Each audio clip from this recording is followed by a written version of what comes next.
What is going on, everybody? A part of the mini bike vlog. I haven't posted in a little bit of a while.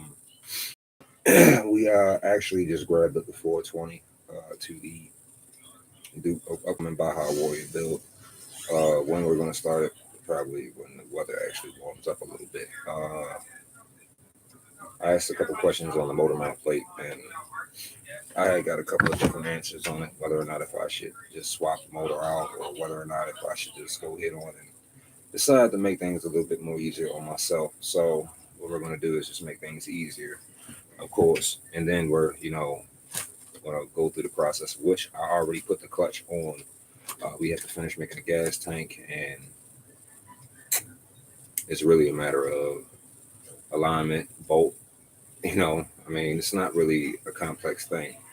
Now, originally for my birthday, which just passed the 23rd of this month, uh, I was supposed to get a 301, but it was actually a little bit too expensive for me at that time. And not only really that, that wasn't really the problem solely. It was really more like I'm stepping the process from me having a 212 to a 301. That's just a stage up. I took it up actually two stages. So now it's at a 420. All right. So, oh yeah. And they do make different versions.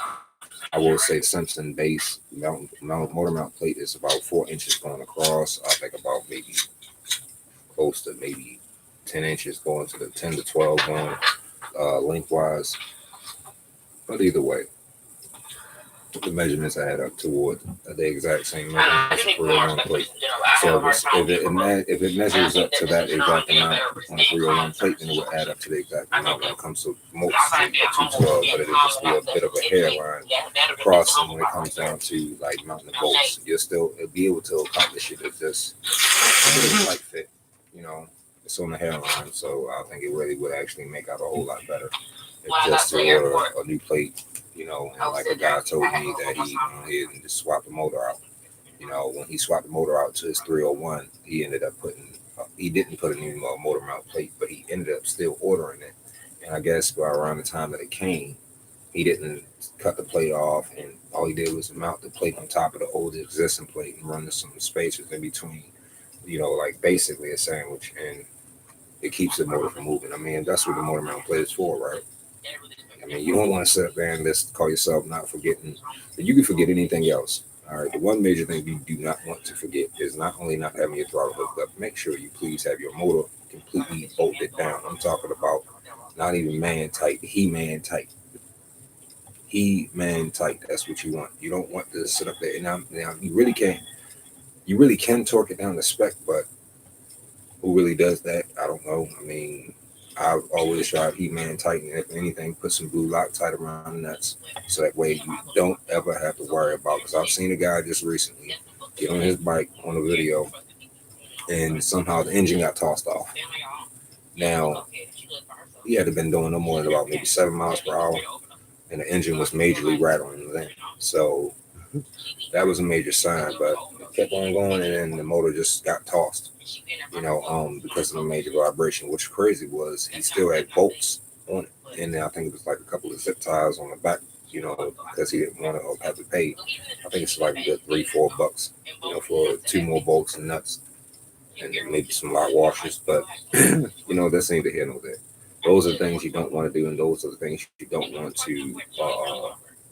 You always want to make sure that when you, of course, get ready to ride, you check, every lock, every single nut, every single bolt, every single corner or crevice of that bike. All right, and if you have a collection, you want to make sure you always do that. All right, you never know. I mean, you could be riding and bolts can somehow get unraveled. All right, and it may not be enough even to be noticed, but it might just be enough that over time you go to start it back up, and then you go to ride, and then something get fooled, like right the hell off your bike. And if not you, it's extremely dangerous. Like what I seen two guys actually build a 420 Baja Warrior. The guy didn't think to put a torque converter cover on it right away until the guy that he built it for and leg it didn't get messed up too bad. It was a pretty deep scrape. Um, Something that it wasn't anything that he couldn't bounce back from immediately, but along with the process, what ends up happening, put a torque converter cover on it. Like if you have X15, right, and you're not deciding to modify the foot pegs, your best bet would be is to put a turbo plate over top of your turbo rotor, because if you don't, you take a chance of either your shoestrings or any kind of, you know, like article or hope, article of clothing hanging that could end up getting caught into that turbo rotor driver pulley and then ended up probably, pulling your leg off. If not, you're going to get scarred up real bad. Um, I've seen a lot of people that just take these motorcycles and think that they're the ones that they're just so dangerous. And I wouldn't put like mini bikes on some kind of pedestal, but they are just as dangerous. They can be just as dangerous, especially if you build it like that. Like, for example, the 223. I only seen one video so far, and I guess it's like it's being more talked about than bought. A lot more of us are debating about it. I can't really say whether the motor is good or whether it's bad. We're all going to have our opinion based on it. Some of us are going to like it. Some of us are not going to like it. Me personally, I'm not going to say I don't like it, but I don't really believe all the hype about it. And I mean by hype, the fact that it's 3 millimeters more big bored out than the original stock motor on the 212, and it also has a crankshaft in it. But the main problem is it still has a plastic can that you're going to have to replace if you're going to delete the governor out or anything like that. But you're paying $60 more for 0.9 horsepower. All right, max torque. I'm sorry, and also it has 150 factory stock without you deleting anything versus the Predator. That engine has 150 RPMs higher than the original non-Hemi Predator. The new 224, but it's crazy that it kicks out 10.23 horsepower out of the box, but the Predator 212, right, only kicks out 8.1. Now, those are facts. You can check up on yourself, look at the box. It literally says the difference between the two. All right, I can't say that you would like Redbeard actually. Shout out to him too. Actually mentioned that it's not that you're going to see a major difference. Don't jump on that bike thinking that you already built the stage 2, probably Predator 212 non-Hemi, right? And that thing is kicking out at least a good 13, 14 horsepower. You done got it too. And now you have dealing with a 212 that's kicking out 10.23. It's just pretty much what's good about the engine. I'm gonna put it to you short and simple. It's a good foundation to build off of. All right, out the box, with the governor not being deleted, it's still intact, not even being bypassed.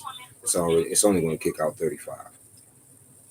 So with the governor being bypassed, it'll probably get you up to about maybe 43, 44, maybe at best, depending on the incline hills, if you're on a flat top or if it's an incline. Either way, however you put it. But it still brings back to that spec to where it is okay. Whether or not if it's a major debate of people, buying it and not buying it. All right, and I also have to say this: people, please stop buying them motors up and like literally trying to sell them for triple or let alone double the price that you paid for it. All because that area that you live in is the only local place that sells that engine, and you want to sell it 9 times out of 10 online to somebody. You know what I mean? Because the reason why would you want to sell it online? You're not going to make any money if that person lives closer to the store. That's common sense, right? But then you got that other person that lives out of state that don't have access to that engine yet. And I seen a guy post up, and I think it was kind of wrong to be posting it up for $315. That's not right. I mean, come on now. You literally only paid $189 for the engine, and you're going to try to charge an extra $100 profit on something that you didn't even bother to unbox yet. You don't even know really anything about. But just as much as that person that you're trying to sell it to knows. But and I'm not trying to knock a hustle move or anything like that. If you're buying it and rebuilding it and then selling it, that's cool. But don't be buying it and trying to sell it for triple the price when it's all factory stock. I mean, come on now. Wrong is just wrong, and right is right, and that right, unethical is just unethical versus being ethical. I wouldn't say not go buy the motor. I would say go buy it. If you got access to get it, go ahead. I mean, me, I wouldn't see myself buying it because one, I own 5 motors already, a 420 and three Hemis and a Honda GX200. Why do I need any more motors? And if I did, would I buy that? I don't really think I would like it would get pretty much done to it, just like my other engines, which is what bypass governor stage one. I don't go to the point where I've never put a cam in the engine. All right, I've only bypassed the governor. I've never deleted the governor, but I do know how to. I've never poured and polished, but I'm going to start getting into that. I've never even. Let me see what else. I made my factory exhaust and did a little bit of fabrication, getting good at that and welding as well. But we all are. We all are in a transitional stage of learning how to weld because, to be honest with you, you might as well. And my piece of advice to you people, if you are not into a mini bike scene yet, or let alone own one, let alone riding one, or even know somebody that owns one, right? Please, please make sure you're somewhat mechanically inclined on how to work on these bikes. I think I'm saying this for the sake of yourself, to save yourself maybe some money, maybe some time. And also, it's mainly because you don't never know if you're when you set an appointment up with a mechanic, right? You have to get the bike to the mechanic. So if you're going to just be driving the bike itself around, joyriding, and you break down on the side of the road where there's no mechanic, nobody nearby, and you have the tools to be able to take care of the problem, you can make yourself more inclined about it. Watch Redbeard, watch Isaac and John, Cars and Cameras. You got Rather Be Welding. You got all these cats that really are trying to get the word out as far as the proper way on building. Now, a lot of people are going to hate on like Redbeard, and a lot of people are going to hate on Isaac and John and say that some people are going to say they're informative, some people are going to say they're not informative. That's just a 50-50 deal that come with the social media. All right, but my personal opinion, everything, all the knowledge that I have, I've gotten from those names that I mentioned, and I really appreciate them actually sharing, all of this information. I really appreciate them. I would also hope if you got any of you guys ever see it, this video or come across it, try to like and subscribe. But so I could be able to make more content. It'll be more riding content. It'll be more of a vlog, and it'll be where it's less more like just a homemade video and more of a not even a talk show, but just that setting where you can relate. Um, I wouldn't say a lot of people aren't in a rush to go buy because they are. I've seen mass posting. I'm sure you guys have seen it too. All on Facebook, all on probably Instagram and all these other sites about this 224. And then on top of it, they got another one coming out. That's over top of 420. I think it's a 469. I don't know how in the hell that all of a sudden came about, where it really it just went right past over all our heads and leaked out. Okay, I went and bought myself a 420. I'm sorry, but I would never still be constantly just jumping the gun when everybody else does. That's just not me.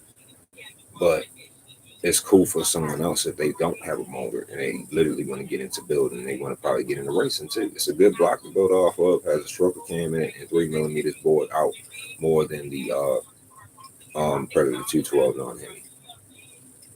I mean, let's go ahead and just put this thing literally and nip it in the bud with that. It's just 1.1 more Mach torque, more horsepower. All right. 3 millimeters board,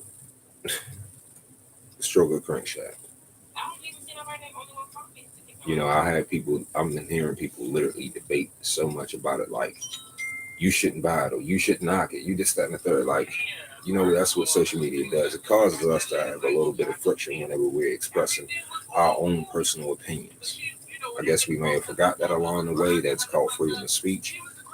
It's not called freedom of being a dick or freedom of being a jerk. No, it's not freedom of that. It's all within reason. Where it's okay, if you don't want to buy it, that's true. Don't. I'm not gonna knock you if you want to buy it. I'm not gonna knock you if you don't. I mean, if you talk, I'm not gonna say if you're talking trash about the engine. Of course, I would have to sit up there and be like, you know what? Don't knock the experience mentally for me, just because you want to talk negative about the engine. If anything, I don't have to listen to it. But you go to buy it, don't really think that you're gonna get a major probably difference. You'll probably see something. Definitely, I'm guaranteeing you that. But it's not gonna be. Don't have extremely high expectations. I'll say that. All right, of having a fully like stock racing motor out the engine, like a Tilly or a Wildcat. It's a replica of what probably those engines. All right, it's not the exact copy. So when you do some work to it, then it'll respond to you just like those engines do. It's just pretty much factory stock upgrade with a little bit of tweaking to it, and they're starting the process for you to be able to go ahead and do your racing or drag build or whatever kind of build you want to do. But it's going, if it's all going to be aftermarket, they started you off with the crankshaft. Now it's your job to go ahead and put the cam in, put a billet piston, a billet rod, a flywheel, and all that. That's all on you, and the carburetor, so on and so forth. And then making it more, I say, environment friendly with the charcoal box on the bottom. And that's pretty cool. But yeah, guys, like I said, like a comment in the video, and also subscribe to the channel as well. And I will have more content posted up upon me being able to get a chance to be able to finish off with the weather working on my side and in my favor, hopefully, and not against me like it is right now, with it being only 8 degrees. I mean, it's cold, but that's expected of winter time. We're literally we're about to hit the heart of winter. Let's get it out the way. Come spring, we'll be able to start pulling the bikes out more and being able to ride. And like I said, we're not going to be riding in the neighborhood anymore. We're going to be start taking the bikes over to Kentucky to be able to have more space and more ground to cover. I mean, I've got past my fear about catching another flat tire. But see you guys then.